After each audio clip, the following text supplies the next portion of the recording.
It was 6 in the morning. I got a knock on my door, a really loud knock, and I thought it was my dad who had locked himself out or something. So I opened it, and it's the LED flashlights and the really obnoxious bulletproof vest and the dragging me out into the cold when I'm in my pajamas. That was not fun. They seemed pretty shocked by the sarcastic, belligerent, angry teenager that they dragged out of bed that day.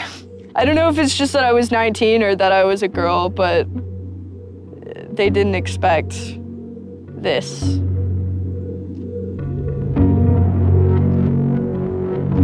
"10,000 angry kids, whoever they are, they scared the shit out of some people those days. They scared the shit out of the powers that be.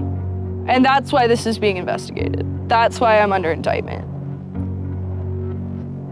That's it.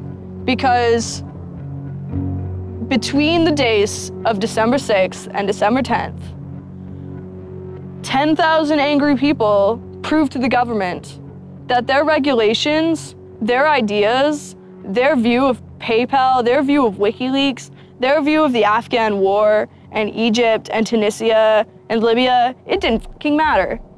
Their opinion no longer mattered because someone was out on the internet kicking ass.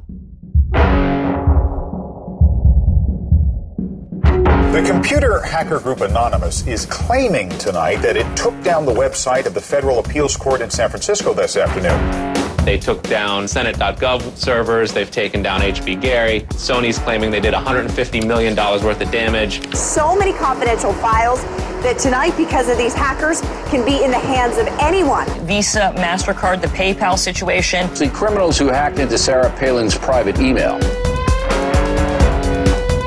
The Church of Scientology says Anonymous is a cyber terrorist group of religious bigots. Anonymous and this other group called Lulz Sec. They seem to be wanting to prove a point. Anonymous kind of was like the big, strong, buff kid who had low self-esteem, and then all of a sudden punched somebody in the face and was like, holy shit, I'm really strong. And Anonymous calls itself the final boss of the internet, and sometimes it proves to be really fucking true. If you are going to violate the freedoms of the internet, you certainly better watch the fuck out. They are kind of the rude boys of activism. There's a real rough edge to them, which I think also is one reason why they garner so much love and hate from people, too. They represent a certain sort of chaotic freedom. Individual, young, nameless, faceless folks are having geopolitical impact. I mean, it's both exhilarating to realize that and terrifying to realize that. It kind of depends on how that power is wielded. We are legion. We do not forget. Expect us.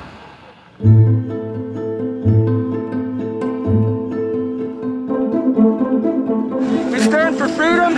We stand for freedom of speech, the power of the people, the ability for them to protest against the government, to right wrongs. No censorship, especially online, but also in real life. We have members throughout society and all stratas of it worldwide. Yet we have no leadership. It's one voice. It's not individual voices. That's why we don't show our faces. That's why we don't give our names. We're speaking as one, and it's a collective. Good timing. I would love to live in a country where the government fears its citizens and not the other way around. But right now, plenty of anonymous actors are in hiding because of fear of reprisals by the government. I've been called many things. There's unpatriotic. That we're just a bunch of children sitting in our parents' basement. I got called a terrorist sympathizer. We've been called kids, we've been called cyberbullies, we've been called hooligans, and you know, sometimes those words aren't entirely unfair, but this is a serious political movement. No one, you know, in the general public really seems to get it. What they don't seem to get is that the ability for Anonymous to be everything and anything is its power. Anonymous is a series of relationships. Hundreds and hundreds of people who are very active in it and who have varying skill sets and who have varying issues they want to advance and who are collaborating in different ways each day. They're a little bit like a prism or a kaleidoscope. They've got many different facets and many different sides. Of course, when you spend enough time with them, you start to get a sort of feel or texture that's not just random, right? Yet it's very multifaceted, very rich, which does span from the quite lighthearted to the very, very serious. Bob Dylan had a line in a song just saying, to live outside the law, you must be honest. They might do something which isn't technically correct, maybe it's not legally correct, but they're doing it for purposes that in their minds at least are ethical. People who know what they're doing, who share an ethos, who have a commitment to exposing and humiliating the man, who have a very low tolerance of lies and what they perceive as evil on the part of overweening power structures. They share information, they share tools and techniques, and they are currently having a very good time. The hacker culture, as we know it, really sprang from one place. It was MIT, and it was specifically the people in the Model Railroad Club, the Tech Model Railroad Club. Hacking originated as humorous pranks. When the guys at MIT put a Volkswagen up on top of the dome of the building, and people woke up and saw the car up there in the morning, or they measured a bridge by the body lengths of somebody. I would say his name was Brian, and discovered the bridge over the Charles River was, 822 Brians. These are funny things. That's where hacking originated, and it migrated into engineering and computer communities. It's witty, it's pranks. Basically, Microsoft and Apple both got their entire start off computer crime. Bill Gates stole pretty much all of MS-DOS. Steve, Jobs, he was creating boxes to defraud the phone company, I always saw hacking as implicitly political. Hackers, whether they're conscious about it or not, whether they're explicit about it or not, make a statement about how we should treat information. And some years after my book came out, one of the people I wrote about, Richard Stallman, got very publicly and explicitly political about software. And he believed that software should be free. Free as in freedom, not free as in beer, as he put it there. Behind it, whether misguided or not, there's a political impulse. I'm Chris Weissopel, former member of the Loft. We don't necessarily say hacking group because it makes it sound like we're hacking, so we used to call it a hackers think tank. Hacktivism was a term coined by a group called Cult of the Dead Cow. The Loft had an interesting relationship with the Cult of the Dead Cow. Actually, there was some members that were in both organizations. And we kind of kept like the serious security research that they would do under the Loft name. And if they were doing some sort of just goofy stunt-like things, they would do it under the Cult of the Dead Cow name. Because the Cult of the Dead Cow was really kind of sort of like a propaganda type of organization. They had a guy who was the minister of propaganda. They're kind of merry pranksters. Like everything they did was completely over the top. One of the guys there coined the term hacktivism because he saw one of the things his group was doing, which he called hacktivism, was writing software that people in other countries could use to communicate securely, even if their government was spying on them. So the principle was really, it was freedom of expression. It was everyone should have access to the internet. Everyone should be able to communicate and get their message out on the internet. Even more important in countries where there was repressive regimes, that if you said something against the regime, they would come and take you away, and you weren't saying it anymore. Hacktivism is often meant to designate a form of political activity in which technology assistance is used for human rights activism. That's kind of the narrow sense of the word. It usually stays within the purview of the law. Usually, because by providing technological assistance, you may be breaking a local law, however. And yet, other forms of digital interventions, protests, dissent, disobedience are clearly pushing the boundaries of the law, are seeking to actively break the law in protest, or are just merely transgressive as well. Just like in In traditional activism, it spans the full gamut from sit-ins or pickets to actually spiking trees and pouring sand in, the engines of construction vehicles. I mean, there's real sabotage. The same thing does all fall under the hacktivism label. There is a spectrum. A good place to start are with what has often been called virtual sit-ins, which use the tactic of a denial of service attack. Denial of service has been around for a long, long time. It's the equivalent of like if you for some reason wanted to disrupt a bus service, right? You can hire 1,000 extras to all go and like line up at the bus station, right? And get on the bus. And so that anyone who was really trying to get on the bus couldn't do it, right? It's as simple as that. When you stop trying to visit, website goes back up, no permanent damage. And this tactic has been used by a number of different groups. Probably the most famous is the Electronic Disturbance Theater. Another really interesting case happened in Germany, where a group of activists got together who wanted to protest the fact that the airline Lufthansa, they were using their planes to deport immigrants, and they would take down the site. And in fact, eventually the German courts ruled that this could be a legitimate form of protest. There's sometimes a strong anarchist flavor to it as well. It's resistance to authority and those who would impose groupthink and group behavior on people, which was rightly perceived to be a consequence of the digital revolution, as it was used by people in power to do hacking on behalf of righteousness and to redress the grievances of the world. Lance lowered Don Quixote on his horse, nag though she was, flying at the windmills of modern life. Anonymous grew out of what's known as 4chan. And essentially this is just a website where people can upload images and you don't actually give your name. It's just sort of anonymous. When you look at 4chan, you're often surprised because it looks like a site from like 1995 or something. The idea is very simple. You post a comment and you post a picture. And you can post under your name or anonymously. And it's separated into boards about particular topics. So there's a topic on anime, there's a topic on weaponry. There's like a 4chan board for origami, and you just upload interesting pictures of origami.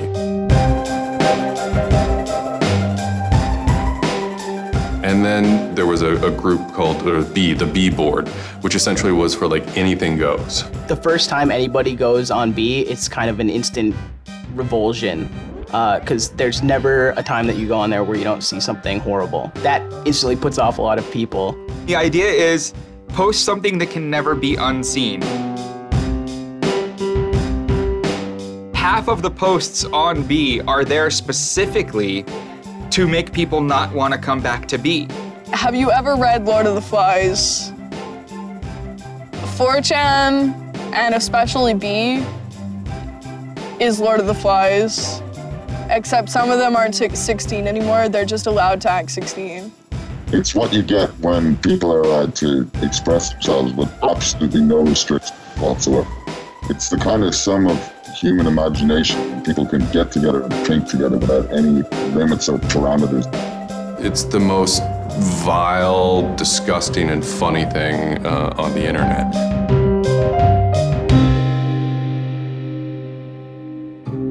4chan was founded by Chris Mootpool when he was very young, maybe 15, in the early 2000s. He started 4chan because he was a big fan of Japanese animation. Christopher Mootpool is the sweetest kid you've ever met in your life. He's small and he's got these sort of like tiny features, and he runs the most disgusting website in the world. What I think is really intriguing about a community like 4chan is just that it's this open place. As I said, it's raw, it's unfiltered, and sites like it are kind of going the way of the dinosaur right now. They're endangered because we're moving towards social networking, we're moving towards persistent identity, we're moving towards a lack of privacy, really. The B board, that's the exact opposite of Facebook. Facebook, like, you're supposed to be like who you are, and there's sort of one model, which is that like you're friends with people, right? In 4chan, you're totally anonymous nobody. And anonymous speech is A lot of it's ugly, but not all of it is, right? It is actually sort of a place where people can be honest. One of the important things about 4chan is to have a thread that really explodes and lasts for a long time. If it doesn't, then it disappears. It's a site that's not archived. So it creates conditions for anything that grabs attention at some level.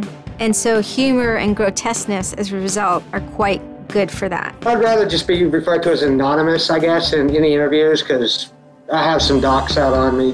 4chan's just where I went to. I grew up on it and I lived there. That's just what I did for fun. It takes a thick skin to enjoy it. But, you know, as long as you're not offended, you'll occasionally come into something really cool or really creative on 4chan. I think the most interesting thing about it is how you can watch memes evolve. You'll see something posted one day, and then a week later, it's got 50,000 derivatives of it. A meme is basically just an idea. It's kind of like a gene, but in the realm of the idea. A lot of the great internet memes that we all know and love, you know, lolcats, right? You know, little cats doing funny things, and then they have, you know, Icon has cheeseburger, right? All that stuff seems to start in this like petri dish that is 4chan B-board.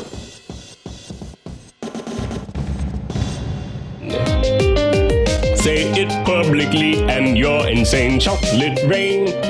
Name any meme from the last about 6 years, and I'll bet you either in its first posting ever was on 4chan, or at least one of its earliest revisions that became what it was on 4chan. I can see the food situation is so we'll be on our way. It's basically the best breeding ground for internet culture, and as far as I'm concerned. With your neighborhood insurance rates, chocolate rain. 4chan is also very known for acts of trolling. Trolling is a fucking art. Trolling is getting the person you're talking to get as pissed off as they possibly can, and for no reason except for your own enjoyment. Maybe you're trying to illustrate a point, but it's mostly for your own enjoyment. For them, it's funny that like people think the internet is serious business. And if people think the internet is serious business, it's a troll's job to make their life terrible. The idea of anonymous came initially as a joke. I mean, somebody suggested that, what if the whole site, what if 4chan, what if B was just one person? And what if that's just one guy called Anonymous sitting somewhere, and you're just reading all these posts by one guy? And it kind of looks like that from the outsider's perspective. I mean, there's no way to tell the difference. It might as well be one guy. Fox News did a very famous segment about it. They call themselves anonymous. They are hackers on steroids, treating the web like a real-life video game, sacking websites, invading MySpace accounts, disrupting innocent people's lives. And if you fight back, watch out. Destroy. Die. Attack. Threats from a gang of computer hackers calling themselves Anonymous. I've had 7 different passwords and they've got them all so far. Anonymous hacked his site and plastered it with gay sex pictures. His girlfriend left him. She thought that I was cheating on her with guys. As long as I can think back, Anonymous have done some pretty off-color things in the name of getting cheap laughs, you know. But, I mean, that's part of the culture. They get what they call lulz. Lulz is a corruption of LOL, which stands for laugh out loud. Anonymous gets big lulz from pulling random pranks. For example, messing with online children's games like Habbo Hotel. Habbo Hotel was this online community where you had an avatar and you walked around and talked to other people. It was kind of like an early version of, you know, World of Warcraft or Second Life or any of those virtual worlds. What the people on B did was invade Habbo Hotel, created, you know, thousands of avatars. They all had this one uniform of a black guy with a big afro wearing a black suit. And so there would be thousands of these people, black guys, black suit, you know, huge afro, walking around this world, and they would do things like form a swastika out of themselves. And I think that was a real landmark because it was when they were able to see that, you know, they can use their numbers to do something really interesting and really disruptive. So we blocked the entrance to their pool, and that just pissed them off so fucking much. It was fucking beautiful. That was fucking just wonderful. Wonderful times. Those kids love that pool. They love the shit out of their pool. The goal was actually to offend everyone, simply because the idea that we could offend you by drawing a little shape on the screen was stupid to the people involved in it. They were like, really? You're going to get that mad over us just drawing this on the screen? Wow, well, you need to refocus a little on life, because this should not be upsetting you that much. Barrett Brown, I'm the director of Project PM and former operative with Anonymous. We were targeting furries, which were a subculture of people, of course, who, you know, a lot of people on 4chan find irritating by virtue of their being irritating.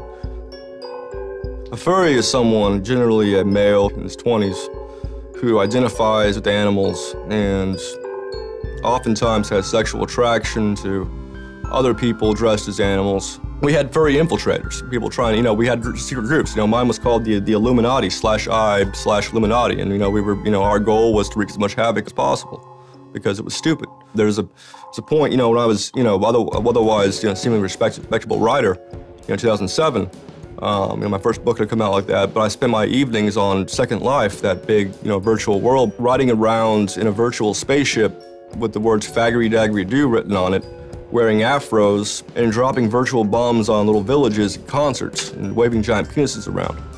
And that was the most fun time I've ever had in my life.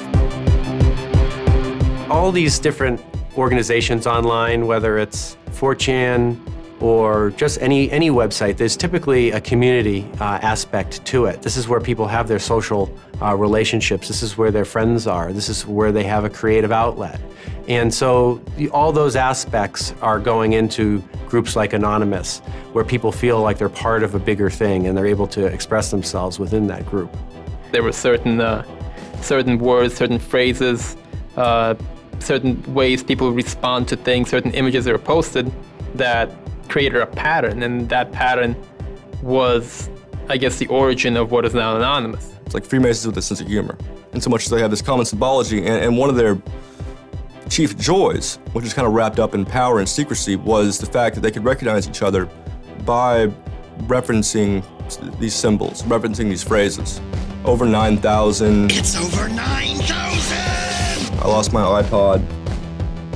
Mudkips, anything involving mudkips. So you have this weird sort of international culture developing with people, you know, across the world, wherever they may be. In late 06 and, you know, into early 07, there's a bit of a sea change where instead of just posting a bunch of content or randomly saying we're going to go over to some website and post a bunch of dirty comments against someone, it becomes a little more organized. Welcome to the Hal Turner Show. They went after a guy named Hal Turner. I am being discriminated against because I'm white. Hal Turner was a neo-Nazi who was, you know, big online and had a podcast. I think that the 14th Amendment was not ratified properly, and I think, therefore, it is still okay to have Negroes as slaves in America. The first time I heard about Hal Turner is he was knocking somebody on 4chan. He was just being a major dick to a relatively known user. And for the fun of it, we started trolling him. And then I guess we kind of figured we had a moral high ground, which allowed us to get people on our side. But he was a fucking neo-Nazi. That's not okay to be in modern society. You're not allowed to do that. And there's a million neo-Nazis out there. But he started picking on our dudes, so we had to go to our dude's fucking defense. And it just so happened that he was a neo-Nazi, so that's a big reason that he's a fucking dickface. I'm like, yeah, screw that racist son of a bitch. Let's do this, you know? So I joined in and I made some of the phone calls and, you know, I played around on the chat thing on his website and posted in the threads and whatnot. Who are you? Where are you calling from? Hola, this is Pedro. Spick, don't call my radio show anymore, you filthy spick animal. The college that I you're go on the Hal to Turner show. has begun an integration program where they try and purposely lower standards to bring more blacks and quote unquote diversify the campus. And by the end of the next 5 years, they intend to bring over 9,000. He was just a horribly racist radio personality who seemed to handle it well when you called in. Like, he could handle being berated by Anonymous. And that made it very interesting. It made it a bit of a challenge. It wasn't some guy who just either crumbled or stopped answering the phone. It was a guy who would yell back. I don't see where you're going with this. Where I'm going is, I believe Barack Obama is genetically incapable of exercising the power necessary to govern the most complicated nation on earth. That's where I'm going with this. And I think part of the reason he's incapable of doing it is because of racial genetic inferiority. Is that clear enough for you? No, you changed the subject again. Wait a second, you asked Hal Turner wasn't the first, actual person that, Anonymous had caused trouble for, but the circumstances ended up being significant. They DDoS'd his website, stuff like that, costing him thousands of dollars, bandwidth fees. We DDoSed him, which is overflowing his server with packets and fake information. And then we kind of trolled him in real life. We sent countless pizzas to his house. We signed him up for escorts on Craigslist. We sent a bunch of pallets of industrial materials to his house, which he ultimately had to foot the bill for. And basically we destroyed his ability to pay for his radio show, and that took him off the internet. And then they ended up getting some real hackers to help them out. Like, this wasn't sort of pranks. They actually were able to get into Hal Turner's private servers and his mail servers and find some interesting emails that he was serving as an FBI informant, which, if you're a right-wing neo-Nazi, is not a good thing to be. And obviously him being an FBI informant, and also his reaction, his sort of douchebaggy reaction to the raids, damaged his credibility within the white nationalist scene, which is a shame. Hal Turner's gone. He's been prosecuted by the feds for threatening judges. It wasn't supposed to be different, but it ended up being different. People who observe Anonymous see this group called Anonymous going after this white nationalist and say, oh, hey, look, Anonymous must be some kind of activist organization. So by virtue of those people joining Anonymous becomes more of an activist organization. What follows is a period of confusion and anger in which, the original Anonymous people, the sort who want to keep Anonymous as this nihilist little, ridiculous group, are upset that now, that the most terrible thing on the internet is now becoming a force for good all of a sudden. Anonymous has never been about getting media attention or getting all of this attention towards it. It means a community, a pretty sometimes insular community that just kind of kept to itself, made jokes and made content. But that was, of course, changed completely. Just turned completely on its head when Chinology started. Anonymous began to become less of just a culture, people who wanted to perform pranks, and more of the internet's first army. I'm Mike Vitale, and my handle is Seth Dude. Now, this is January 2008. Anonymous is strong now. We're not a little dinky fucking group anymore. This is millions of people worldwide, and we're watching. And then Scientology stepped in with a big target on its chest. A video came out of Tom Cruise. It was supposed to be an internal Scientology video, talking about secrets of Scientology. Being a Scientologist, when you drive past an accident, it's not like anyone else. As you drive past, you know you have to do something about it because you're the only one that can really help. It talks about you're the only one who can stop, bad things from happening. And so this is kind of widely mocked online. It circulated like wildfire. There's nothing part away from me. It's just... Because people found it humorous and goofy. And the Church of Scientology went into their legal mode, and they threatened websites with lawsuits if they didn't pull down the video. Instantly, the Scientologists post a DMCA, Digital Millennium Copyright Act. And this is a way that if you own content, you can go to video sites, upload sites, and have your content pulled when someone uploads it illegally. So Scientology's always at odds with the internet, always trying to legally bully people out of fucking them over on the internet. They always did that. And then here they are trying it again, but you know what? Anonymous saw that, and they said, oh, you guys just fucked around badly. You're trying to censor our internet. Are you trying to take a joke away from Anonymous? You don't do that. What these people did, in this case, Greg Hausch and these other people, was They decided, you know, we can probably harness Anonymous in this case and target Scientology. A few Anons, a few people on 4chan posted, hey, we should grab that video and post it on a few other sites. And I was one of the people in that thread talking about it. And we got the original source of the video by reaching out to the person behind the accounts and everything. We start posting it. The surprising thing was how fast they were DMCAing them on every site. It looked to us like they must have direct contact with the lawyers and the team who actually pulls videos at all of these sites. Like it was minutes and these things were falling down. We're like, holy crap, that's messed up. So what followed was it's this term called the Barbra Streisand effect. And this video, as they're attempting to suppress it, went everywhere. Like everywhere you look on the internet, you were gonna stumble upon this video. Actually, Gawker, the site that I work for, was, I think, the first one to put it on the website, and we got in a huge legal battle with Scientology, who wanted us to take it down.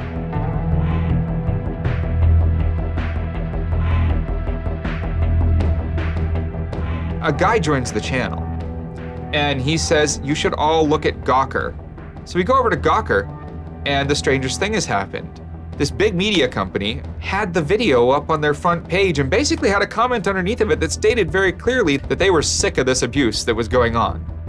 That made us think, what have we gotten ourselves mixed up in here? Scientology is an interesting target because in some ways it's the perfect inversion of what geeks and hackers value. At so many different levels: science fiction, intellectual property, discourses of freedom, science and technology. It's very proprietary, it's closed. And so in some ways, if you had something like a cultural inversion machine and you stuck geeks and hackers in there, you'd get something that looks a lot like Scientology. So it's quite offensive, and there's a real pleasure in attacking your perfect nemesis. What really kind of dared us and set us off about Scientology is specifically the treatment of their critics. Anybody who says anything bad about Scientology is automatically some sort of criminal, some sort of crazy person, a drug addict. It's just that kind of mentality, that kind of, like, if anybody says anything bad about you, we're gonna fuck you over in the worst possible way. It resonated like this feeling of disgust within us. That was a big problem. That was the big problem. The censorship aspect of it. The audacity of this cult, this creepy cult, to go into our territory and tell us that we can't post this? No, fuck them. No, it's not gonna happen. And people who knew what Anonymous was to begin with were like, oh my God, Anonymous is gonna go to war with Scientology. This should be really interesting. Especially because it's two weird ass groups. I mean, I've been an Anon for a long fucking time. I know Anonymous is really strange. They're weird, and the stuff we like is weird, and it's really not mainstream at all. Now you have Scientology. Also really weird, a lot of crazy shit goes down. Anybody on the outside who's seeing this is going, let's watch these two retards fight. Like, both their pants are gonna fall down, they're gonna triple, and it's gonna hurt everybody, and it's gonna be hysterical. And what happened was all these people who were geared up, the infrastructure was built to war with other Anons, said, you know what, fuck it. Everybody's gonna get together and pound the fuck out of Scientology. And then that's when 4chan kind of reared into action, really reared into action. And they started to troll the Church of Scientology.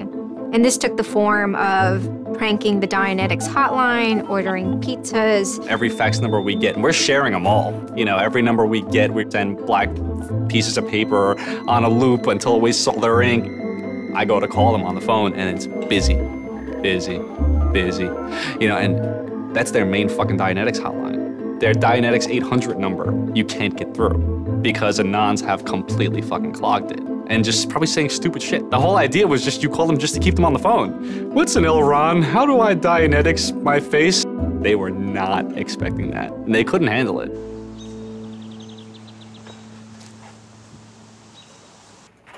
I'm Brian Mettenbrink.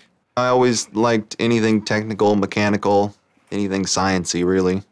Computers do what you tell them to. They don't all of a sudden start doing weird stuff, and if they do, it's probably your fault. And I always like that, you know, they're perfect, really, in a way. I'd just gone to 4chan just on pure happenstance, and I saw a post about the Scientology thing, and I started looking up stuff, and I'm like, oh, This is actually for a decent cause. I think I'll, do this. Anonymous members have developed a distributed denial of service attack tool called low orbit ion cannon, which is a name taken from a computer game. Low orbit ion cannon is what's called an end game weapon in Red Alert. All you had to do was literally follow instructions step by step. I downloaded a program that's free and legal for anyone to download and use. And I followed the instructions and I typed in www.scientology.org and I pushed go. And what it does is it tells Scientology.org, in this case, it tells them to send their website to my computer about, I think it was 800,000 times in a weekend. And I'm pretty sure I probably took it down myself a couple of times. This tool is low orbit ion cannon, sometimes referred to as LOIC. I am actually not breaking any laws by using this tool against my own computer, 127.0.0.1, which is a non-routable address. But of course, if I were to have attacked one of those other bigger sites out there, I would have severely been breaking the law and would have been doing it in a way that was quite easy to track. You do is you put in the site, you see that the IP is correct, you make sure that all these settings are good, and you hit the button. And off it goes. It felt like you were making a difference, just you yourself. And you didn't even have to leave your home, You just sat at your computer and followed instructions and stood up for what you believe in, so to speak. You made your say in the world, and hopefully it turns out better for it. And one of the guys said, we need to make a video. We have to make a video. Hello, leaders of Scientology. We are anonymous. When the video came out on January 21st, that was one of the first times that Anonymous as a culture started referring to itself as Anonymous as a movement and declared that it was going to take down and destroy the Church of Scientology. That video probably changed everything. We are anonymous. We are legion. We do not forgive. We do not forget. Expect us. It basically looked like if a computer was going to tell you that he was going to beat the shit out of you, this is what it would look like. That one video really galvanized that moment of innovation. That's exactly like with that video, internet activism, as it's known today, was born. What the video was saying was, it's over. You're not going to be able to follow people back to their house anymore with impunity. You're not going to be able to just issue a cease and desist letter to any reporter who wants to write some shit about you that you don't like. That's done with. Every time you do that, Anonymous is going to hit you harder. So we made a video named Call to Arms that said, we're going to the streets. Every major city of the world has a Scientology building. Be very wary of the 10th of February. Anonymous invites you to join us in an act of solidarity. Anonymous invites you to take up the banner of free speech, of human rights, of family and freedom. Join us in protest outside of Scientology centers worldwide. And you just see this consensus forming that it's going to happen. So we made the third video, the code of conduct. Don't bring weapons. Dress accordingly. Cover your faces, because they will try and find out who you are and screw with your life. Rule number 17. Cover your face. This will prevent your identification from videos taken by hostiles. Scientology has a history of harassing, stalking, and just generally doing horrible things to its critics. So people needed a way to hide their identities. A lot of people had very legitimate fears. They don't want to be followed home. They don't want to be stalked. They don't want to put their families and themselves in danger. Everyone was going, well, we're going to wear a mask. What's the only fucking mask that we all already know or have a joke about? And it's the Guy Fawkes mask. You see the movie V for Vendetta, the ending scene where everyone's wearing the Guy Fawkes mask. That is very reminiscent of what Anonymous thinks Anonymous is.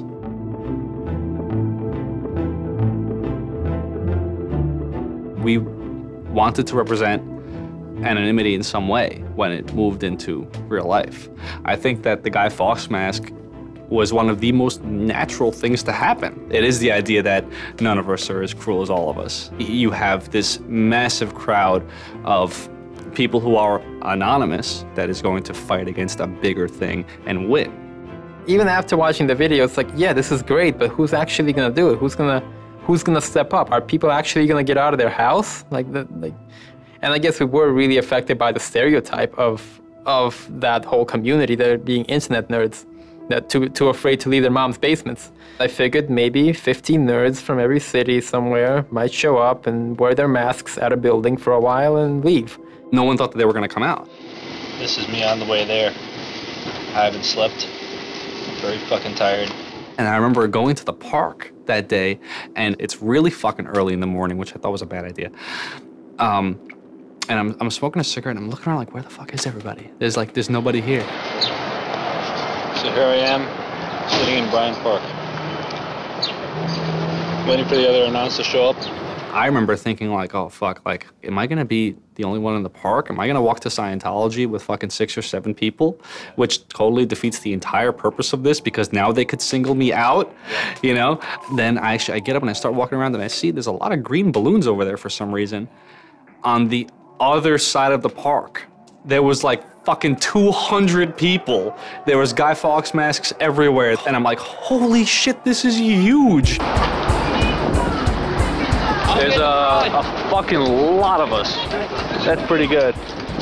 I had no idea how many Anons there were until we started moving. And it just fucking got bigger. I remember walking through Times Square, and everybody in Times Square was an Anon. Like, and you know, this is like a fucking 1,000 person per like fucking minute foot traffic area. And everywhere I'm looking, I'm seeing fucking Anon symbols. It was fucking wild. It was really wild.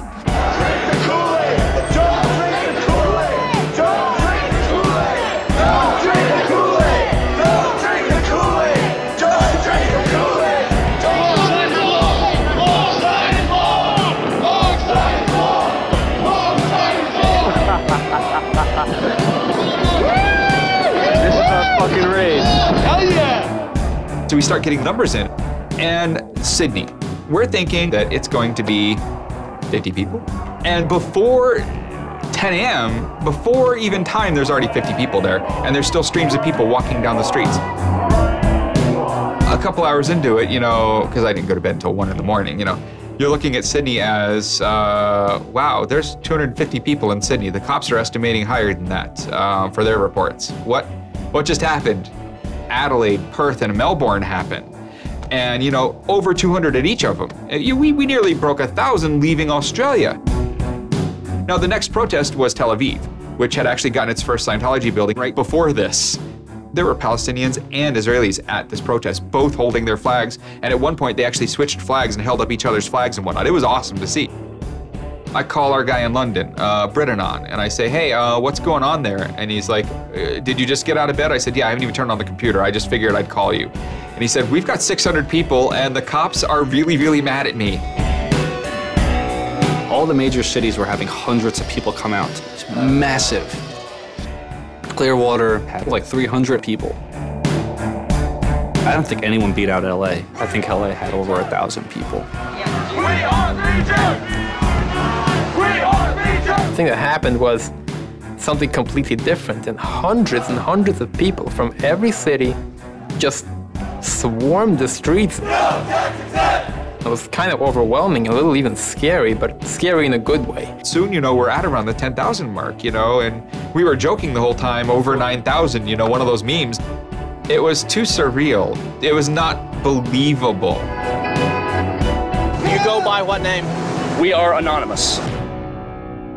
It was very empowering, especially after people saw the thousands of people showing up. This was it. We owned the world at that point. You've got lolcats and you've got rickrolling. You've got all these other things that Anonymous has been involved in. Then, you know, take us a month later and, you know, 10,000 people were just in the streets. And in every major country in the world, in every major city in the world. And what the hell just happened? What changed? You know, who flipped the switch? The world looked very different to me at that point. We all met each other. The idea of an Anon is you're fucking alone until you get to 4chan, you know, and then these people all think like you know? And all of a sudden, you're not alone. You are with fucking 500 others, you know, they all know the same jokes as you. They all clearly have similar interests as you. Here's your culture. You meet your own people finally. Immediately, you felt like you were at home. If you were an Anon, you were at home. We all like spent years in the same place, looking at the same pictures, laughing at the same jokes. You know, we pretty much were already friends, even though we've never ever met. It was very happy. It's perhaps a little surprising. It's not just preteens or teenagers. There's a far more even mix of males and females than you would imagine otherwise. Everyone always figured Anonymous was a very male, thing, but it wasn't like that at all, There's some fucking hot girls come through. Like, there's some really, you'd be surprised. And there were a lot of these so-called guys who weren't socially good. They were very awkward. They still lived at home at 23, half of them virgins. And I'll tell you, the amount of those people who got laid from these protests happening is in the thousands that would not have for years probably. That's why those protests were so important. It was a chance to finally meet other people that were previously anonymous and unknown, and hence it was the moment of the end of their anonymity. Scientology, they kind of fought back, so to speak. They posted stuff online. While claiming they are peaceful, in less than 3 weeks, anonymous members made or encouraged 8,139 harassing or threatening phone calls, 3.6 million malicious emails, 141 million hits against church websites, 10 acts of vandalism, 22 bomb threats, and 8 death threats against members and officials of the Church of Scientology. They wanted to find me. They did. They hired PIs. They started taking pictures of us, threatening to sue us. People were getting followed. People were getting followed home. It'd be a regular thing for someone to say, oh, I had to lose someone on the subway. I saw someone from the Scientology Center and they were following me. They would follow us to our houses, try to intimidate us, send us cease and desist letters. These tactics that they used to fight the activism they faced before the internet were completely ineffective against Chanology. Most of the people who received them actually framed them and put them on their wall. I've seen multiple of them framed and put on the wall. Mine's sitting in my closet somewhere in a box. I did the whole low orbit ion cannon stuff, and then I pretty much just went about my life after that for probably, I think it's 6 months, and then the FBI showed up here at my parents' house where I wasn't, looking for me. 2 men got out of the car and took their jackets off and laid their guns on the front seat and came up to ask us if Brian was home and explained that they were the FBI and they were looking for Brian, and I've never been so scared. And then my parents directed them to where I was living, and they showed up and said, I'd like to have a friendly conversation with you, and I had the worst friendly conversation of my life. And we sat down at my dining room table, and they just started asking me questions, and I'm trying to figure out what they're here for, because I have no idea. And they eventually started asking me questions about Anonymous. I was scared to death. I mean, my son is looking at 5 years in jail and a $100,000 fine. I had no idea that it was any sort of this big of a crime to do what I did. I thought it was the kind of slap on a wrist, $200 fine type crime. So I actually told them that I did it at that point. Then it went from there. But yeah. As he explained it to me at the time, it was like pushing the refresh button over and over and over and over 800,000 times. And it seems like such a little thing. I did the second most damage is what Scientology said. I sent the second most out of everybody. So I got the maximum for my category, which was 1 year in prison and 1 year supervised release. I think, the way I feel is for what I did was one of the most lopsided punishments I've ever read about or heard of. Yeah, I think it's ridiculous, especially the year supervised release where I can't touch a computer for a year. I'm not sure what that's supposed to solve, except make my life difficult. So that computer behind me back there, I could go back to prison if I went over and touched it. I can't knowingly associate with members of Anonymous. They just made a big deal about Scientology as a religion and that this is America and you can believe in whatever you want to believe. And I'm pretty sure they actually compared me to like the KKK and the Nazis and stuff in the courtroom. Yeah, it's a completely different issue. Yeah. I'm very proud of what he did. He stood up for what he believed in, but that was never, ever mentioned. I never would even dream of hurting anybody. You know, it's just not me.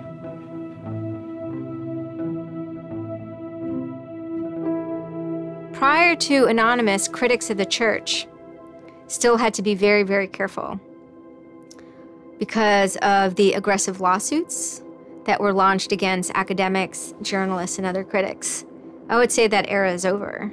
And Anonymous, more than any other sort of intervention, is probably responsible for that change. This actually caused a decent rift in Anonymous. There was one big group, significant group of people who would say, this Chanology stuff, it's cancer, it's awful, it's bad, it's just bringing attention to us that we don't want. The trolling isn't happening, we're not getting our jollies. Like, now this is all really serious and moral and somber. And like, well, you know, that's not what I signed up for, that kind of thing. And then there are the people who were on the other side who are going, well, I only signed up for the serious and somber. You guys, go away. This is, you know, and you know, there became this very fierce clash of ideologies, and it was alien to us. They decided, in their own words, which I was privy to because it was told to me, stop ruining our bad name. So to make Anonymous look bad, they go off and they post animated GIFs, animated images to epilepsy forums that are black and white just strobing really quickly. So any of the epilepsy people on these support forums see it and they fall off their chairs, you know, in seizure. You start hearing this term moral fag. If you're not out there making epileptics have seizures, then you're doing it wrong. So you're a moral fag. Which is what I am, a moral fag. Those who want to use Anonymous as, you know, as a tool for good in some sense, rather than just doing what we used to do, which is distribute video games. One Anon said it well once, there is no leader. Their ops have momentary leaders, de facto leaders. Almost through meritocracy, there's more respected or more persistent participants. Some people participate in a single operation and are never heard from again. It might even be a housewife who just, you know, agrees with that political statement or that protest. I like to describe this with a picture of a bird swarm. Everybody's flying very, very quiet. Suddenly, one bird flies into the other direction and the mass fly into the same direction following that person. It's totally okay to say, I'm sorry, I don't take part. When Chanology was running full force, it was like a kid stretching for the first time and actually seeing the real power. If you had asked me all throughout 2008 and most of 2009, is the politics of Anonymous always going to be sutured and hinged to the Church of Scientology? I would have said yes. And it became unsutured, unhinged, when a different political wing was born in 2010.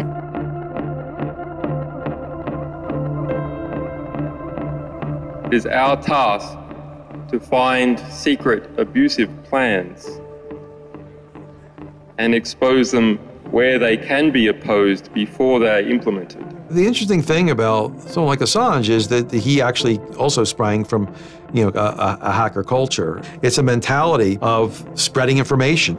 Julian was Mendax. He was the greatest hacker that ever walked the face of the earth when I was a kid. I mean, they rumored he could move satellites around in space by hacking into NASA. I mean, you know, maybe it never happened, but I mean, it was, you know, it was a myth that kept young kids like me wanting to, like, you know, plug a computer into a modem and see if I can move some satellites around. WikiLeaks is an instantiation of the hacker ethos. Truth wants to be free, and we want to liberate it. WikiLeaks released a huge trove of diplomatic cables. There was a lot of controversy. from every quarter of society.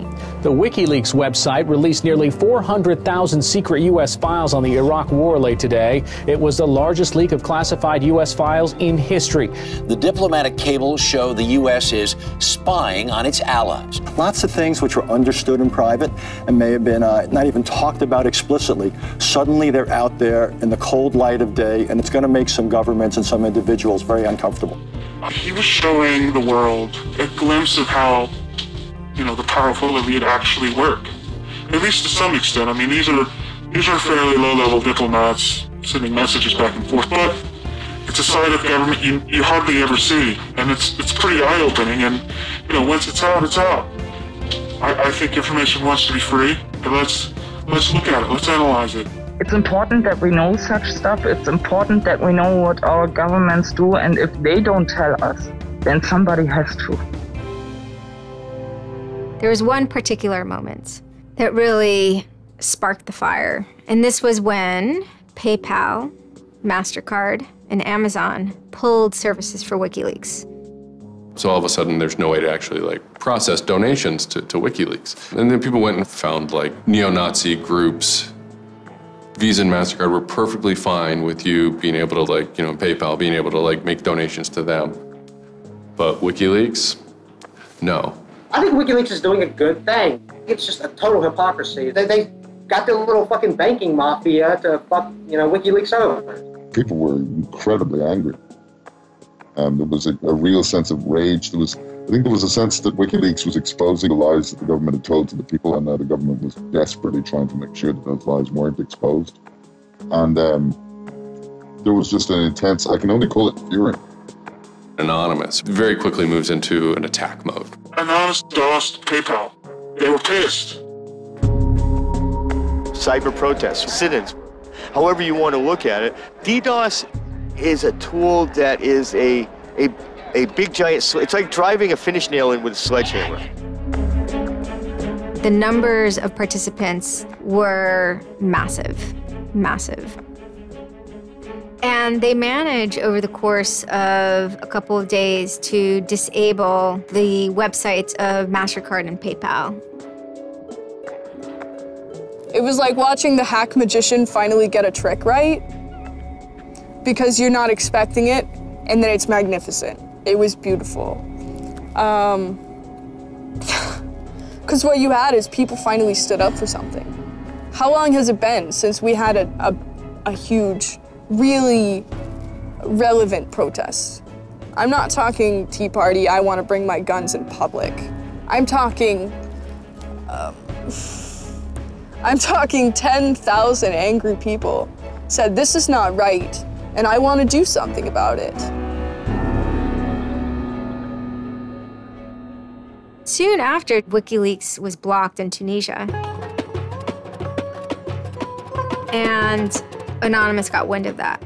They then intervened, at first solely for the purposes of stopping the kind of censorship that was happening. They did some DDoSing, and this was a time period where they were getting involved with what I would call non-internet-y social movements and building lines of solidarity.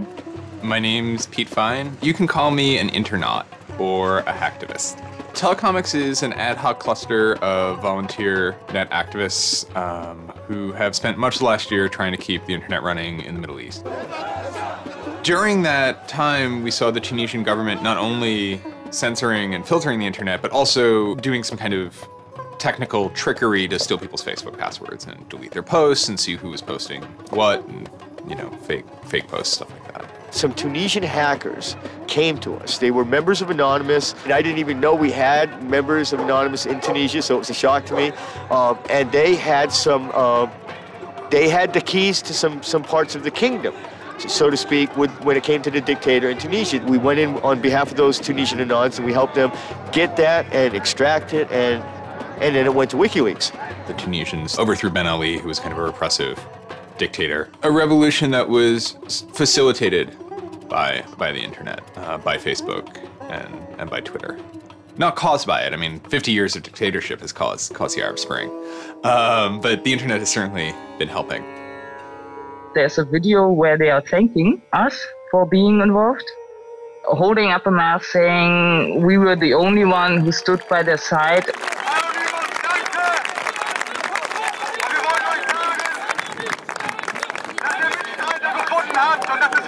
For me, it was awesome to hear that and to feel the connection. The same group of hackers that target anti-WikiLeaks sites have now turned their attention to Egypt. In kind of the lead up to the Egyptian revolution, we would tweet on people's behalf. We would get people from Egypt who were unable to access Twitter on their own on our IRC network, and we would take reports from them and tweet them out using our account to kind of help them get the word out about what they were experiencing. Some of this shit is personal. And one of the things about the movement as a whole, when Egypt rolled around, is that Egypt broke us emotionally. Watching in real time with live feeds that we helped set up, Egyptians get massacred with machine guns. It was different, and I have never in cyber activism wept before. It's never bothered me like that. It's never been able to touch me the way Egypt touched me. It was fucked up that we were watching people killed for no reason other than leaving their homes, that these people had every right to freedom, that they had every right to choose their government. And then January 27th, January 28th rolls around, and the Egyptian government starts shutting down the internet. I mean, just for the whole country. The whole country. There's this fantastic traffic graph that you can see the traffic coming out of Egypt, and it looks like, you know, like this. Just totally stops. And we were just shocked. I mean, we were just like, what the fuck? Like, what the fuck? To think that a country would completely cut itself off as much as it was able to from the outside world was pretty unthinkable. You know, we know bad things go on in the dark places. And suddenly it got quiet. I remember that somehow burned into my brain that first Twitter was flooded and suddenly everything was quiet. That's the kind of thing that could start riots. I think when Mubarak did what he did, I think it really upset people here as well as in the Middle East. I put myself in their place, and I found myself in a desert of nothingness because he just wiped out everything that my world incorporated. That just showed me and everybody else that the same thing can happen at any time, at anywhere, in any government. Anonymous and the people on the internet stood up and said, go fuck yourself. You want to shut down their internet? Fine. The people on the internet will show them how to turn it back on. A lot of my friends helped with encryption, helped people on the ground in those countries validate SSL keys and certificates, and really showed them how to subvert their government and become free. And then Telecomics started to tweet connections to the internet, dial-up connections. In Egypt, the care package we put together included some kind of our comms information, the ham radio and dial modem details. In total, we helped coordinate and run about 500 dial-up modem lines. We also Googled up treatments for tear gas and other kind of basic medical treatment and found folks who could translate that into Arabic. Sort of put this together in a nice one-page PDF and fax, and off it goes. I think the most effective thing was shutting down government websites. We're taking your dictator's web pages down. President Hosni Mubarak has decided to step down from the office of President of the Republic.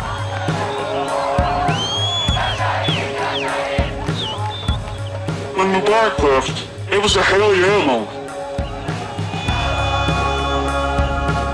People can rise up, people can make a change. And I think for a lot of people in America, it was the first time they had seen people rise up and take down their government and say, we're sick of this shit.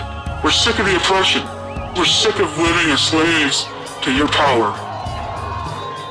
We had Egyptians come thank us as we're doing this stuff, and I said to them, like, look, you guys just get our back if stuff goes down here. Although it was awesome and it was one part we were fighting for me it was quite clear that it's not the end of the story, that it's not suddenly changing into rainbows and nine cats or whatever, but that we now have to watch even more. The FBI is now investigating Anonymous, a loose collection of rogue, tech-savvy hackers credited with bringing down the websites of MasterCard and Visa last December. So there were 40 raids back then. They seized computers, cell phones, those kind of technical apparatus, sometimes including from, in the case of, a 19-year-old girl lived with her family, it took her parents' stuff too. There's always been a sort of cat and mouse dynamic, not just in relation to the feds, but also to these sort of groups that have appointed themselves as guardians of the Republic. I've been threatened by people who are former Secret Service agents who now run private security companies. Suddenly, on February 5th, a Financial Times article comes out that we all see. It's quoting this guy named Aaron Barr, who's the CEO of HP Gary Federal, which is an intelligence contractor. And Aaron Barr is telling his Financial Times journalist, Joseph Min, that he's been secretly monitoring the AnonOps server where all this is going on, and has done so for several weeks, and using his own custom brand of information operations techniques, has managed to identify the alleged leadership of Anonymous, including 25, quote, lieutenants, unquote, some sort. We have to see this document. Everyone wants to know. We don't need to destroy him. We don't need to destroy his company. We just need to see the document, and we'll decide what comes next after looking at the document. So they get it. It was unbelievably easy to get into that network. And my name was on there as a screen name, and Greg Hausch was listed there by a screen name. Fact of the matter is, what he told Financial Times was everything he told them was demonstrably untrue, and very much hilariously so. He had to be shut up. It had to be proven to the world that this guy was a retard and that his information was in no way valid. Now, to put that in hacker terms, Anonymous is a hornet's nest. And Barr said, I'm going to stick my penis in that thing. In a mere 24 hours, he was owned, pwned completely by a small group of participants who basically went on a hacking rampage. Faster than you can say, get these hornets off my penis. Anonymous took down Barr's website, stole his emails, deleted the company's backup data, trashed his Twitter account, and remotely wiped his iPad. And he had just reached the Hammam high level on Angry Birds. The HB Gary hack brought about 70,000 emails. Probably the most important ones had to do with a proposal that HB Gary had already formulated. It was packaged up as a nice PowerPoint presentation. Kind of act as privatized agent provocateurs, where they were going to discredit WikiLeaks. HB Gary was proposing submitting fake documents to WikiLeaks, and then when discovered as fake, the error could be called out and it would discredit WikiLeaks. Right.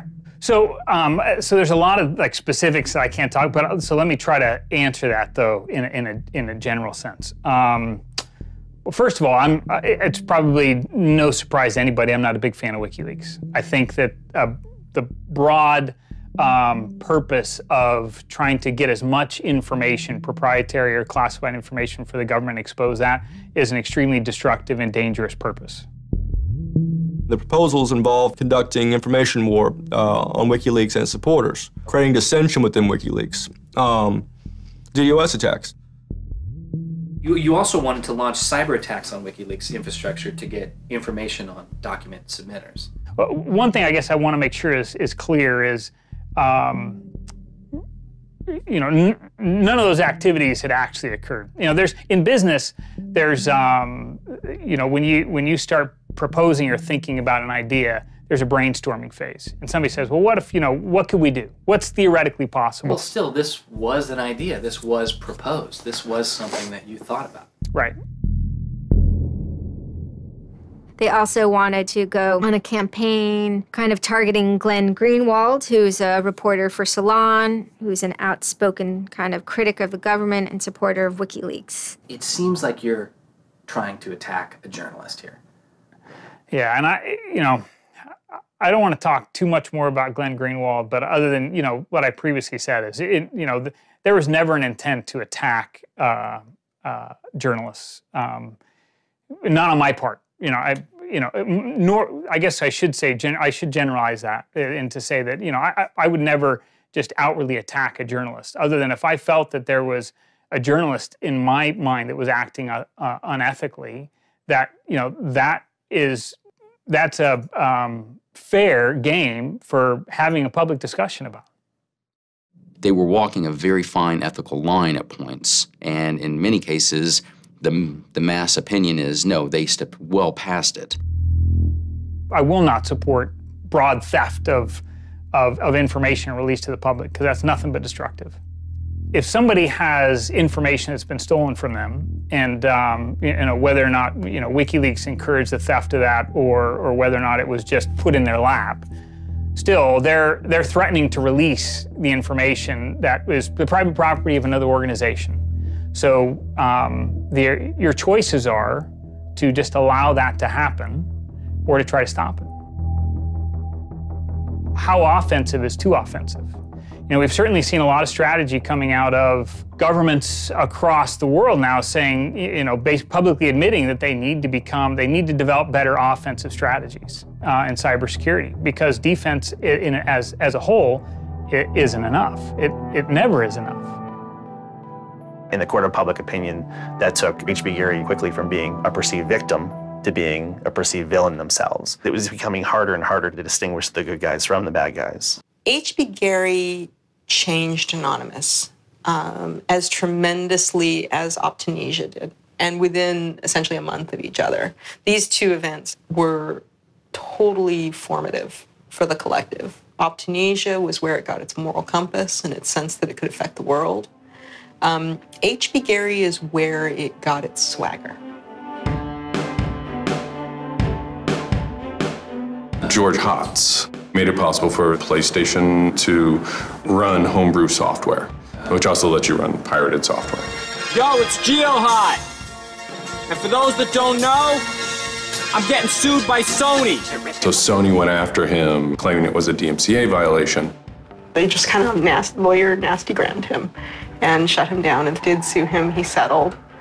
And the response to that was immediate and brutal. Sony has confirmed that hackers broke into its PlayStation network, exposing the personal information of up to 77 million users worldwide. Over the next 6 to 8 months, they were hacked over 20 times. There's no evidence that Anonymous was anywhere near the majority of the hacks. One of the reasons why it captured so much of the media imagination when Anonymous did it, as opposed to when other people did it, is because they were loud and bombastic, and they had a great image you could throw on the top of your article, and they made statements that when you're constructing a story, you just can't resist.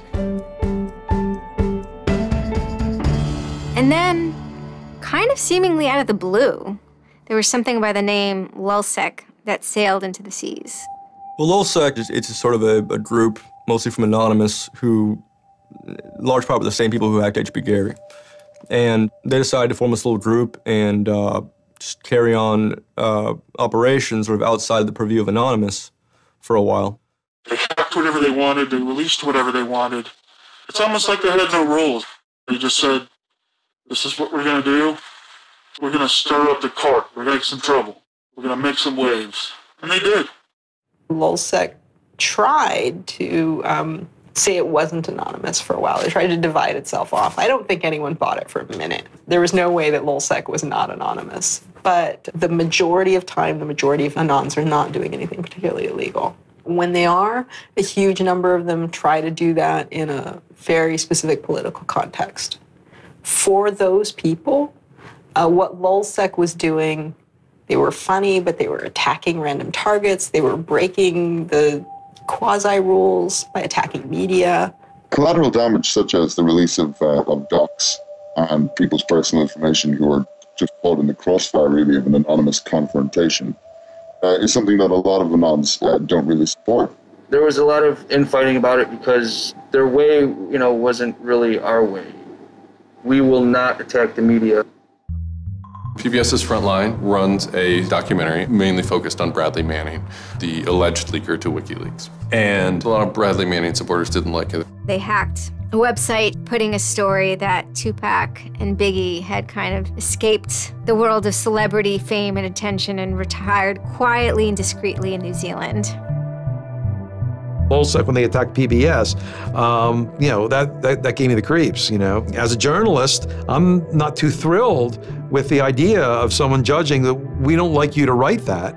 We don't like your reporting, so we're going to shut down your website. I'm uncomfortable with that. It could be me, and I could be writing something about a group that they didn't like, and I'm happy to sit and talk with them about it, but you know, don't shut my website down. This is obviously about freedom of speech, so attacking the press would be would sort of be a bit of a contradiction. So people always said, well, we shouldn't do that. And obviously LulzSec had a completely different agenda, so they had no problem doing it. Hacktivism started to become sort of, I would say, almost more nasty, using, you know, sort of more no-holds-barred kind of attacks, sort of more vicious attacks. LulzSec adds this dimension of bombastic lawbreaking to Anonymous. For the people who are focused on things like the freedom ops, who want Anonymous to be a way of standing up to the powers that be, this is diluting and possibly counterproductive to their project in Anonymous. And you're trying to make a case for civil disobedience and for what you might call crowdsourced investigations using often sometimes illegal means. It's hard to keep making that case, it's hard to maintain that case when you have these people from the movement fucking with people, you know, just fucking with people.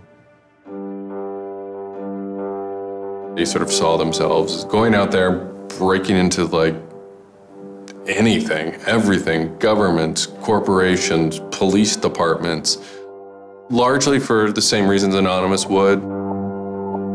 They went after Arizona for immigration policy, 50-day run, causing mayhem, havoc, and then ended it.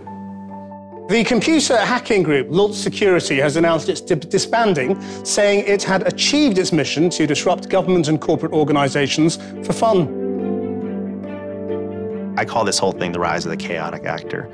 And chaotic could be chaotic good, neutral, or evil. You know, if you go back to the old Dungeons and Dragons charts. And some people see Anon-Ops initially, let's stick with Anonymous, as chaotic good. They saw Operation Payback, or they saw attacking Scientology, and they say that's good. It's like Robin Hood, right? Chaotic good, outside the system, but doing something good. Other people saw Anon as chaotic evil, like the Joker. They just want to see the world burn and doing potentially irreparable damage. And the truth is, yes, it's the entire column of chaotic. I'm actually a little less concerned about some of the things LulzSec's done and more concerned about the next generation of LulzSec, the next turn of the crank of who takes it further or is more aggressive. Whoever fights monsters, you know, should see to it they don't themselves become one. Sabu was probably the most famous Anon who managed to kind of remain famous for a while. Somebody who gets famous in Anon generally gets punished very harshly by Anonymous, but Sabu managed to avoid that a few ways. I mean, he was a controversial figure, incredibly controversial figure inside of Anonymous. He was bombastic, he was thuggish. But he was also very good at mentoring and encouraging people and giving them permission to try things. And that was, I think, one of the most pivotal things about Sabu's role. And it also speaks to the absolutely soul-crushing level of betrayal when it was revealed that Sabu was working for the FBI. There are still people who cannot let go of the idea that he was somehow on their side, that somehow he had to have been working against the FBI to help them, no matter how much is revealed. But he had betrayed the collective. It devastated everyone that he had touched. We're here today at Crown Court in Southwark for one of our brothers and one of our Legion members, and we're just here to show him solidarity and show him support, and that we're not forgetting him. We do not forgive. We don't forget. Hugh Davis. I am an independent barrister. Amongst the cases I'm working on at the moment are the LulzSec-based prosecution. I can't comment on Sabu, but with cyber criminals, whatever their motivation, it may not be personal profit, but it is a very strong, sometimes destructive motive, simply for those with whom they disagree. In criminal terms, it's vandalism. One has to be extremely careful that one person's exercise of freedom of speech is not at the expense of some other quite legitimate organization's equal right to have a lawful website operating, available to the public in a democratic society. And simply taking out lawful websites because you disagree with them is an erosion of freedom of speech rather than extending it. We are a part of Anonymous UK. We're supporting the Legion. If any of our brothers go down, we will rise up. We have no fear. We're standing outside the Crown Court here with masks on, but we're still in plain sight. And we haven't done anything, so we're not afraid. We're here to show the government we're not afraid of them. Really, as powerful as they seem to be, LulzSec and Anonymous are really small potatoes compared to the bigger operations that are going on that we don't hear about, maybe operations funded by governments. The criminal hackers, this is not some lone idiot, hunkered down like Beavis or Butthead cackling at midnight over his computer. There are a few of those, but it's organized. There are ad hoc contract workers. Comes out of Russia, comes out of Romania, comes out of Iran, comes out of wherever. But they work on behalf of the usual criminal enterprises. The computer security industry has just been growing and growing and growing over the last 10, 15 years. There's $10 billion companies in the computer security industry. I don't know what the total market cap is, but it's certainly in the billions of dollars. Black Hat, when I first started coming, like 15 years ago, there was like 500 people, and there's 8,500 people today. So every year, more and more people come to learn about what are the attacks. Companies come to sell new products, and the government is coming saying, we want to recruit you to come be our new cyber warriors. The kind of thing that drives people to something like Anonymous is that sense that their government is going to watch them every moment of the day. And in America, our government is kind of watching us all the time. Like, we now know that with the warrantless wiretapping, we live under constant CCTVs. We have that sense that not only are we being tracked, but it's about to get a lot worse. The NSA has embraced domestic spying. They're building a giant spy center in Utah. And the only thing that even gives them pause is encryption. Anonymous gives people a way to exist outside of the system. There is a certain online culture that believes in certain values, like freedom of expression. They're against corruption. They're against governments controlling their citizens. And when they see those values harmed in some way by some organization, the hacktivists strike back. 16 people were arrested today, but dozens of FBI agents targeted alleged members of the loose-knit hacking group. Armed with search warrants, agents hit 6 homes in New York, along with locations across the country.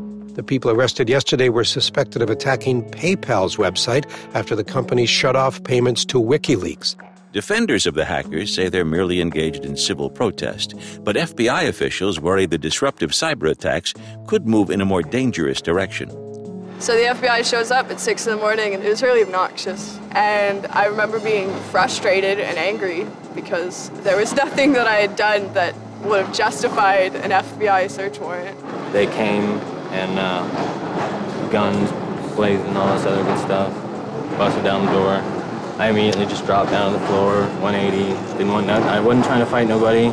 Theory of the case is they were, they flooded, quote unquote, a number of people flooded access to PayPal, thereby creating economic distress to a protected corporation. End of story.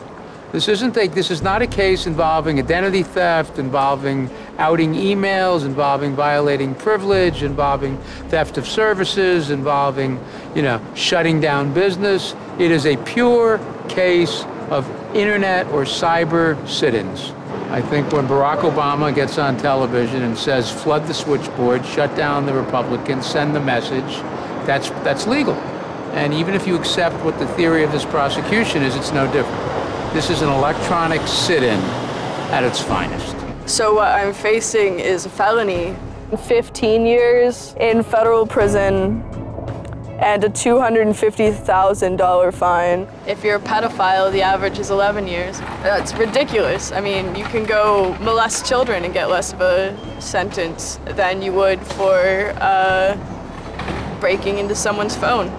Even if you accept what the government is saying is true, what is important is that people are participating in the process. It is very much the process. It is sitting in a counter in Selma, Alabama, 500 Freedom Riders refusing to allow people to go and sit in at a segregated lunch counter. They write books about that stuff. It is demonstrating at a street corner saying no to a war. It's just a different, it's just a different vehicle. It's the same results. You know, I would never compare myself to people like Gandhi or Dr. Martin Luther King, but they were one person, and they were willing to go out and change the world. And their messages live on every day, through everybody. And to not take the chance of having something like that to do is foolish. I only wish we had 50 million Mercedes. I feel a lot more comfortable as a guy getting towards the tail end of his career if there were more Mercedes. There's always going to be legal consequence when you decide to break the law. That comes with the territory. And it would be naive not to expect that. The question is whether the punishment will be proportional to the crime. And I suspect it might not be. People will be watching very closely to see how these cases proceed, on what grounds, and whether there's any room during the trials to think, especially of the denial of service attacks, as a legitimate form of protest. So much of our lives are now configured, at least in part, on the internet, so we better start thinking about how we claim parts of the internet as spaces that we can also protest in. These people are just engaging in civil disobedience. You know, one person sending one packet to a web server, that's nothing. 100,000 people sending one packet, that's going to bring it down. Do all those people go to jail? Are they all felons? No, they're just engaging in civil disobedience. They shouldn't also have to go to jail for 10 years for it. This is the point in history at which you decide whether or not protesting is possible online. You can stand up and you can say freedom of speech extends to online. We have the right to not be monitored by our government because of our opinions. It's up to you. You're in the position of Huck Finn. Do you remember Huck Finn at the end of the book? He's told he's got to take that slave and give it back. Two things will happen if he doesn't. One, legally, he'll go to jail because Jim is property. Two, he'll be damned eternally and burned in hellfire because he's an evangelical environment in Missouri. And Huck smokes his corncob pipe all night and thinks about it. And next morning he says, well, damn it, I'll go to hell then. In other words, he discovered that in order to be an expert at ethics, you had to transcend the legal and sanctioned religious appropriate truths of the day in order to access the meta-truth of both legality and righteousness. Well, hackers see themselves as Huck putting down that corncob pipe and saying, all right, I'll go to jail. All right, I'll go to hell, but I'm going to do the right thing. I suppose the question you really want to ask is, would I do it again? And honestly, after thinking about it, I felt that I did what was right. I had a belief, I still do, that what I did was the right thing, and hopefully someone got some good out of it. You know, I'd love to think that maybe I stopped someone from joining a cult, you know. Probably wouldn't tell on myself next time, but, you know, I don't think I would have changed a single thing other than the whole talking to the FBI thing. Just that little Yeah, just the little detail that kind of changed everything, yeah. I'm angry. Occasionally I have small breakdown moments of terror, but I haven't stopped believing what I believed. I haven't stopped wanting to fight. I haven't stopped caring. Show me what democracy looks like! Show me what democracy looks like! We got sold out! I don't think this whole issue is a technical hacking thing. This is more about human philosophy and psychology. What's motivating us? Why is there so much unrest or disenfranchisement or anger that would lead people to want to take matters in their own hands and join these. Whether you think it's bad or not is irrelevant. It's not going away. I have stood upon the mountaintop known as Anonymous and looked down on a world inflamed with revolution.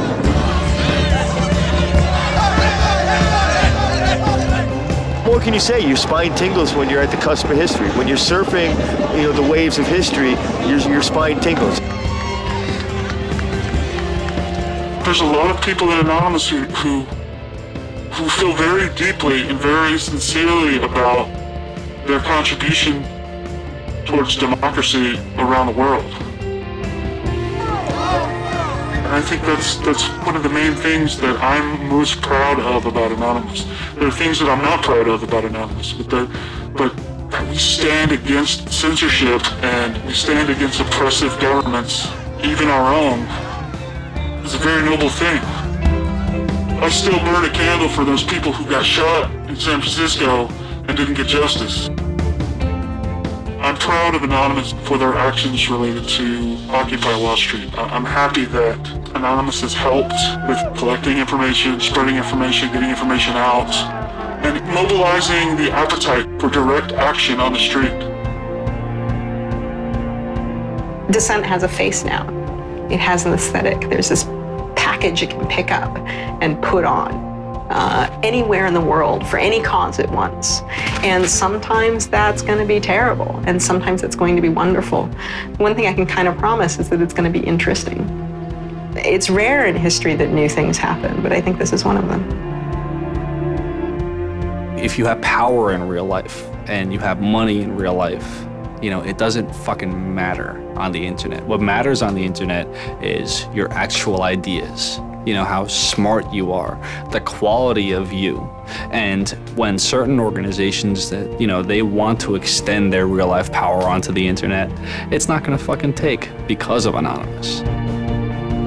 And history teaches us that change simply doesn't come with flowers. It doesn't work. If they say I'm a criminal, damn, well, then I will be one. Anonymous is an evolving thing. It's like a phoenix. It might occasionally catch fire and burn to the ground, but it'll be reborn from ashes. It'll be reborn stronger.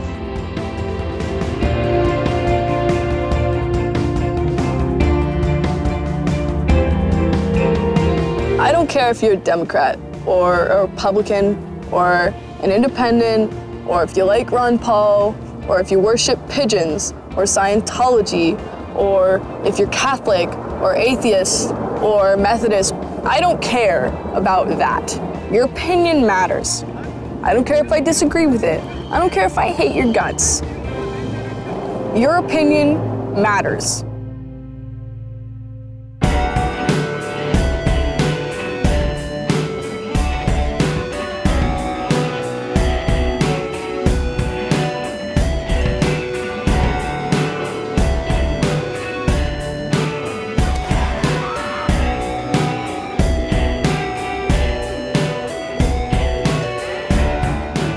Is there going to be any further action? I mean, does Anonymous intend to prove that they can, in fact, manipulate the Westboro Baptist Church network of websites? What can we expect going forward, Anonymous?